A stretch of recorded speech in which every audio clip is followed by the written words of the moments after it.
All right. Welcome back to the GSMC Wrestling Laureate Podcast, brought to you by the GSMC Sports Network. Let's reflect on what we talked about today. Today we talked about the WWE SmackDown preview. It's the first WWE SmackDown after Mania, so it should be a goodie. We also talked about our Thursday night wrestling review, which included Ring of Honor and Impact Wrestling, and kind of what that TNA Women's World Championship signing between Stephanie Launder and Jordan Grace is gonna be a good match. It's gonna be a damn good match, and of course, Ring of Honor absolutely killing it as well. And our segment number three, we talked about our Elite Eight, we Final Four, and we found our finals, and we found that the winner of the best historical wrestling faction is definitely the NWO. So love it or you hate it, the NWO were just influential guys, and it was super cool to watch. So yeah, good for the NWO. All right, so we have our wrestling news roundup. So let's go ahead and get on into it. Um, let's go ahead and talk about our first story. We have a potential massive debut might take place on WWE SmackDown tonight. We have our New Japan wrestler Tama Tonga, and obviously he has some ties with the Bloodline, so it's going to be interesting to see what they do with his contract or his character.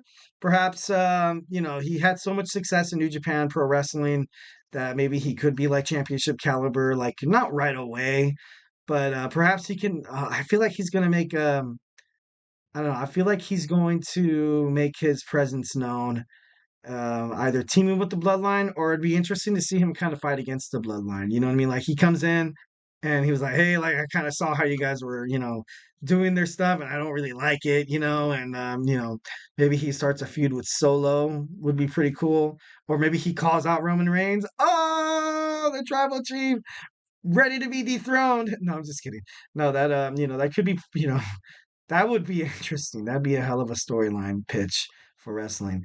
But or you can have him, maybe teaming with Jimmy to bring Jay back into the family, beating his butt or something like that. Or maybe he fights Jimmy. Like you don't know what this guy's gonna do. So it's cool to kind of bring in like another person of the bloodline because they've been so dominant. But hey, it should be interesting to see. All I know is WWE signed him, and that they wouldn't sign him if they didn't have big plans for him. Right now, WWE is kind of they signed a couple other superstars, so you know I hope this all works out for them. So yeah.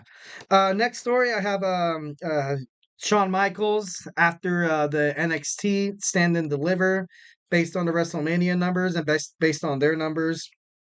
There's no doubt in his mind that WWE NXT will climb up to new heights. More than it actually already has. Because, like I said, this is the biggest WrestleMania of all time. And now you're going to kind of have some NXT wrestlers move into the main product of our WWE Raw and WWE SmackDown. So you're going to lose a couple of guys, but ultimately, I think that they're going to be okay. They're going to be okay. The creative, genius of Triple H and Shawn Michaels together. Though these guys have been with in and out of the company. Well, not in and out of the company. I think it was more like these guys have been just in every era of wrestling. Imagine having that in the back of your pocket to be like, oh, like I've kind of seen it all. I've seen what works. I've seen what doesn't work. I see what puts fans on the fringe. I see what brings butts to the seats. I see what doesn't. So honestly, I think NXT is just going to get bigger and bigger and bigger. And like Ava said, the backbone of WWE NXT has been, kind of the women's division. So it should be interesting to see what Sean means by that. Next story, we have Bo Dallas. Bo Dallas, it's still very much has a future in the WWE. I don't know if he's going to do the Uncle Howdy thing that they were doing with Bray Wyatt before Wyatt's unfortunate health passing.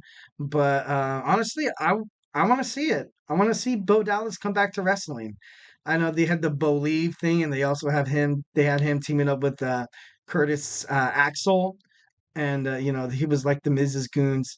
But honestly, I think he kind of saw like himself as the next person to kind of carry the torch for professional wrestling because you had you had Wyndham and Rotanga, the Express inducted into the Hall of Fame, and then now obviously his brother's going to be inducted into the Hall of Fame, and I don't know, kind of Uncle Howdy come back, kind of take that place of Brave, not take his place. I don't want to say it like that, but kind of be like that new like edgy, kind of weird, kind of creepy, like cringe worthy, like kind of place that Bray Wyatt had. Obviously the Attitude Era kind of had they had Mankind, and then you had The Undertaker doing crazy stuff, and then you had Kane. And not a lot of people could hit like Bray Wyatt did. And honestly, it wouldn't surprise me if he tries to continue his brother's legacy and fights for his honor. Like he comes back as Uncle Howdy to return to the WWE. I think that would be absolutely awesome to see, and I hope it happens. All right, next we have another story about Ronda Rousey. Ronda Rousey calls out WWE for essentially kind of not taking care of young talent, so to speak. Like she said in an interview that she kind of wishes she got the same treatment as Logan Paul, and that WWE would force big matches. Like they wouldn't take their time to actually like have the two competitors train and have develop chemistry and put on a hell of a show. They would just kind of throw them in together. But then again, that could be like during the Vince McMahon era. So I'm not really like, really taking these Ronda's words into consideration that much. Although, it also could be the fact that she had confrontations with Vince McMahon. She didn't really see eye to eye with Vince McMahon. So will Ronda come back under the Paul Levesque era? I want to say maybe. I don't want to, completely, rule it out or rule it in. But she obviously cares about the company to the point where, she wants to see it do better. She said, and I quote, "Look at what you guys can do when you can actually put organization and effort into things. It's frustrating that not everyone gets that." And it's true.